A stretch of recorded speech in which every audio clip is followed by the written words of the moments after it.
Hey guys, how's it going? This is Natnator. Welcome back to your weekly dose of Creepypasta. To save time on this intro, we're just gonna jump right into thanking the patrons over on Patreon. I wanted to make a note for you guys since the rollover for Patreon doesn't happen until a few days into September and I don't get the updated info until later. I'm offsetting this and next month's schedules by 1 week. So y'all here in August are getting an extra week and we'll be back on track by October. Sorry for the inconvenience. Shoutouts as always to the disciples. Tiffany, Subscribe SoundCloud, Backwards D-Dog, Ali G, Vera Ohio, Sylvia Kushbaum, Jelly, Jim Jam Bonks, Seth B. Myers, Amberly Perry, Teddy Dog, and Brooklyn Gonzalez. I wouldn't be able to do this without you guys and I just really appreciate you all. Thank you. Now, as always, turn out the lights, get comfortable, and let the story begin.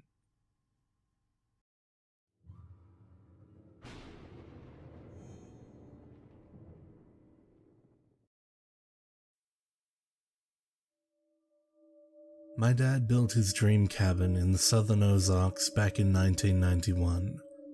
A reward to himself for achieving early retirement. The damn thing took nearly a year to build, what with the country having to actually build the road to my family's property at the top of a small mountain. I was 14 at the time, and yes, we were wealthy, but the cabin didn't reflect that.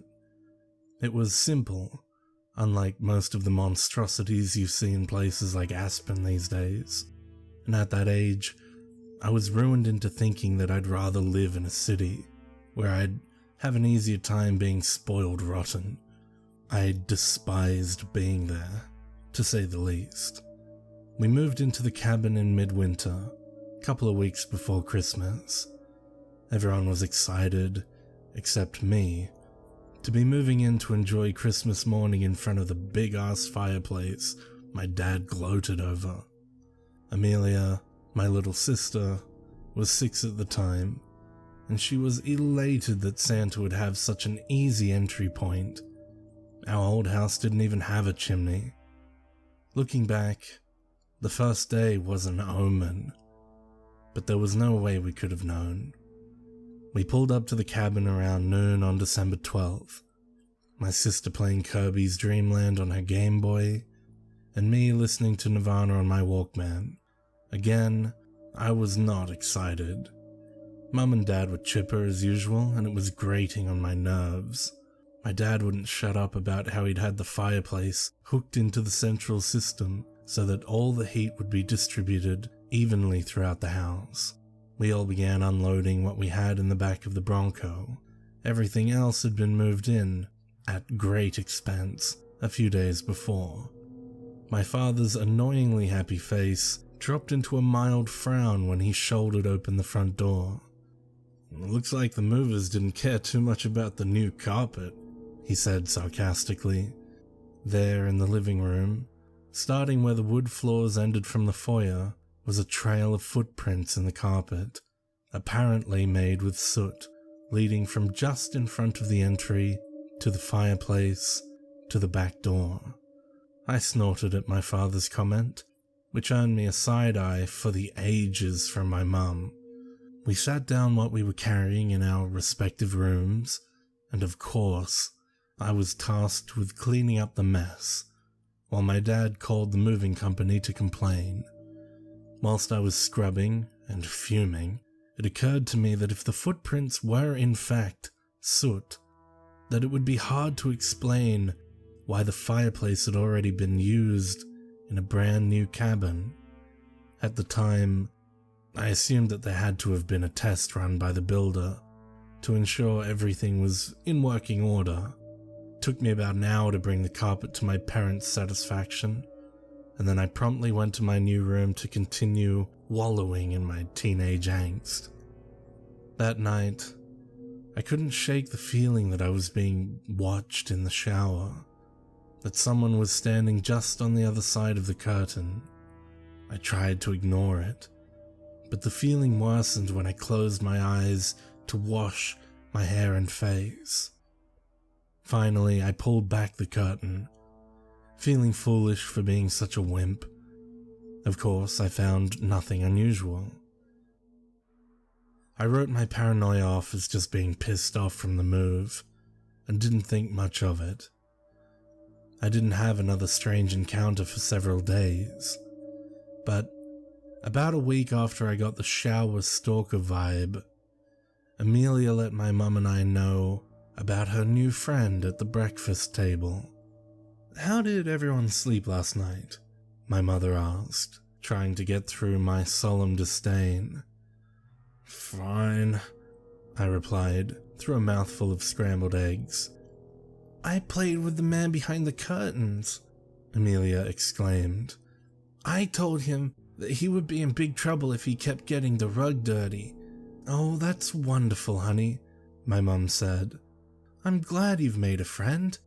Tell them I said thank you for not getting any more stains on the carpet."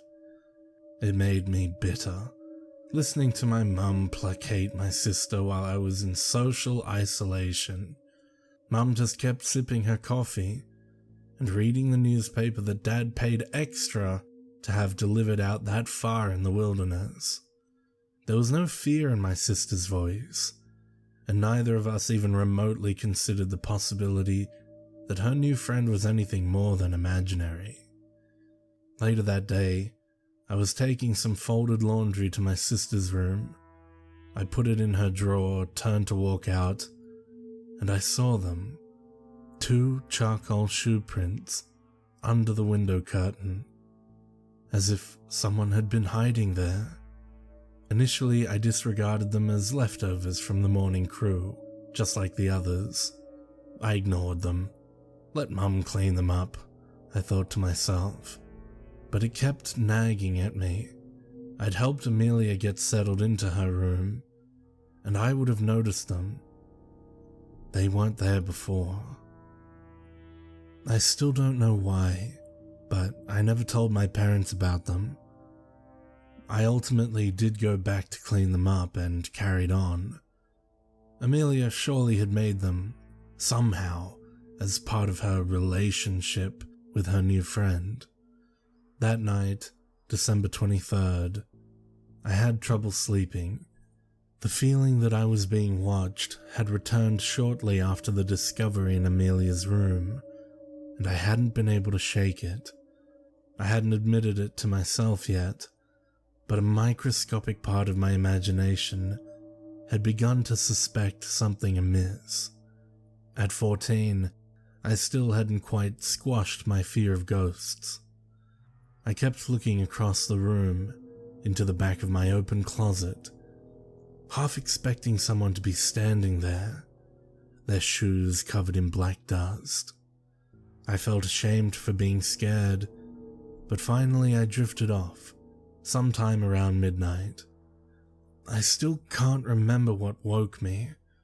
I just know that my sheets were damp with sweat when I came to. I felt again that I was being watched, and I began scanning the dark room through my blurry, just waking up vision. I followed my curtains down to the floor and saw them soiled, black feet poking out from beneath them. I jumped a bit, then rubbed my eyes and looked back. There were no shoes, but the curtain was moving ever so slightly. I looked at my closet door, which had been shut without a sound. Cowering, I pulled my blankets over my head, knowing that if I pulled them down, something would be there, sitting at the end of my bed. After a while, I tried to sleep, but couldn't. Of course, I was blamed the next day for the dirty tracks to and from my room. They began and ended in front of our fireplace, just like the first time, but they clearly led to my bedroom closet and back. My parents gave me a big speech about how I needed to accept my new circumstances and start treating everyone and everything with a lot more respect. I didn't have the energy to fight with them. All I could think about were the footprints and the thing that had spent the night with me. I just rolled my eyes and accepted my punishment. Clean up the prints and then no Walkman until I straightened up. It wasn't like they'd believe me, so why say anything? I scrubbed the carpets that day in a daze, remembering what Amelia had said a few days before at breakfast. My thoughts raced for rational explanations, but I kept arriving at this strange amalgamation of ghosts and Santa Claus. Despite everything going on, I still had Christmas morning on my mind, just like anyone that age. Yet, by the time I'd finished cleaning, I'd resigned myself to try and sort out what was going on. I would start with my sister. That night, after an almost silent dinner, I went to Amelia's room to do some gentle prying. As I rounded the door frame, I found her staring up at the ceiling vent. The floor around her bed was covered in that morning's newspaper. "What's all this for?" I asked, trying to remain calm despite already knowing the answer. "For the man that likes to hide in the curtains," she almost whispered. "I told him I would keep the floor clean. He doesn't like leaving tracks because he's afraid I'll have to leave if Mommy and Daddy find out about him. He said that if I did that for him, he'd take me to visit his house. He says that there are a lot of other kids there I could play with." All of this she said as a matter of fact, as if she and the man had been friends for years and I should know these things. I almost lost what little cool I had left, my eyes widening and my mouth opening to scorn her for being so naive. But I caught myself, resolving to try and solve the mystery on my own, without shaming a 6-year-old. As appalling as it was, I decided to use my sister as bait, to catch whoever, whatever, was leaving the damned footprints in the carpet, and possibly planning a kidnapping. "Okay," I began. "Just make sure you tell Mum and Dad that all the newspapers are for watercolors or something. That way they don't get suspicious." "I will," she replied enthusiastically. Thank God Amelia was 6 and didn't need a lot of explanation. I left her room with a terrified curiosity, wondering what Christmas Eve would have in store.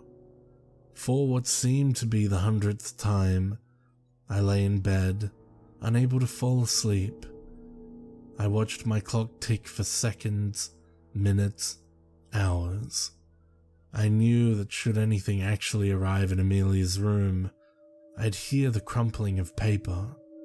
I also knew that Amelia would be awake, desperate not only for her new friend to come out, but also for the sounds of sleigh bells. Just as I began to drift, sometime around 1 in the morning, I heard it. The sound of rustling newspaper. I hoisted myself out of the sleeping, awake twilight I was in and ejected myself from bed. Too stricken with urgency to consider being quiet, I landed on my floor with a thud, and immediately I heard my sister whine from across the hall. "Please don't go. No, come back," she cried. I raced out of my bedroom, older sibling protective instincts at full tilt, and into the hallway, just in time to be stopped in my tracks. A tall, willowy silhouette stood at the living room end of the hallway. The thing, man, stood so tall that it stooped, bending at the ceiling, using its long, spindly arms to brace against the walls. The lunar glow coming in through the skylight was just enough to show me that it was uniformly pale, almost paper white, and without clothes. I stared up at what I thought should be its face, its lack of features slightly disorienting.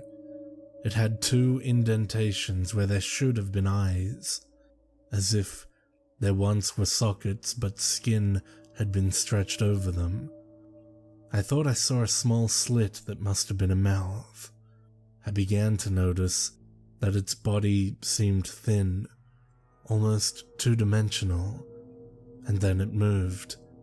I gasped as it moved with unnatural motion, as if its joints were the result of being creased and folded into a box, using its abnormally gangly arms to balance on the floor and lurch to the living room. For a moment, I considered just going back to my room, but I'd come too far. I summoned what little courage I had and edged toward the living room, peeking around the corner of the hallway's end.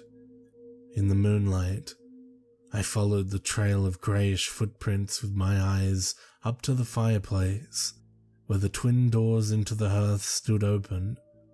I caught a glimpse of a limb being retracted into the chimney.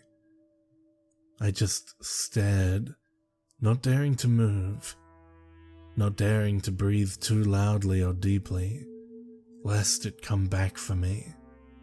Amelia broke me from the trance. "Don't hurt him," she whispered meekly from behind me. I spun around, startled, my heart thumping in my chest. We locked eyes for a moment, me not believing what I'd seen, Amelia not comprehending why I seemed so disheveled. Finally, I found words. Go back to bed, Amelia," I stammered. "No, he won't hurt you, he won't." She started to tear up. I kept finding myself unable to speak, as if this thing in our fireplace had stolen my vocabulary. I just kept standing there, watching Amelia weep as if I was taking away a new puppy. In my head, I was sprinting, trying to weigh out the options. I took Amelia by the hand and went to the closet for my dad's mag light. I crept back to the fireplace, Amelia mercifully not fighting my grip. I sat for a moment. "Amelia, if anything happens when I look up the chimney, you run and wake up Mum and Dad. Do you understand?" Amelia nodded. I took a deep breath, and I leaned into the fireplace as I turned on the flashlight and looked up. A sheet-white face met mine, the creature hanging upside down and craning its neck to face me. There were no eyes, but a round black hole for a mouth, gaping to reveal a seemingly bottomless oblivion. I scrambled out of the hearth and collapsed there on the floor, waiting for it to come out after me as my chest heaved. But it never did. At some point, I got up, ignoring my sister's questions and pleading, as a numb, thoughtless state came over me. I took the fireplace matches, doused the carpet in lighter fluid from a kitchen cabinet, and set the carpet ablaze. That place be damned. Amelia and I never told our parents what happened, and I can't remember much of what happened in the immediate aftermath. After hundreds of hours of therapy, the only solid thing I can retrieve after looking up the chimney that horrifying Christmas morning is sitting out in the snow with my family, pulling my knees to my chest as we waited for the fire department from a distant town. Amelia wailing about her friend burning alive. By the time the fire trucks got there, the cabin had burned to the ground. None of the firemen even bothered turning on their hoses. The therapists tell my parents that I've got repressed memories as a result of being so miserably sequestered from society at a time when social development is paramount. What a bunch of bullshit. Amelia wouldn't talk to me for a long time because, From her perspective, I'd murdered her friend. A few years later, she began to comprehend. We talked, we reconciled, and we agreed never to speak of it. The fire was attributed to a likely electrical problem with the system that distributed the heat from the fireplace. I guess small-town forensic scientists don't know what accelerants look like. My parents never quite understood why Amelia was convinced that I had caused the fire when the fire department said otherwise. It strained us for a while, but eventually I guess they just let it go as Amelia's vivid imagination. The day after, we were allowed to sift through the smoldering rubble to try and salvage anything we could. All we found were a set of footprints that led into the woods and didn't return to the house. We followed them, but eventually they disappeared abruptly. My parents don't know who they could possibly have belonged to, but Amelia and I do.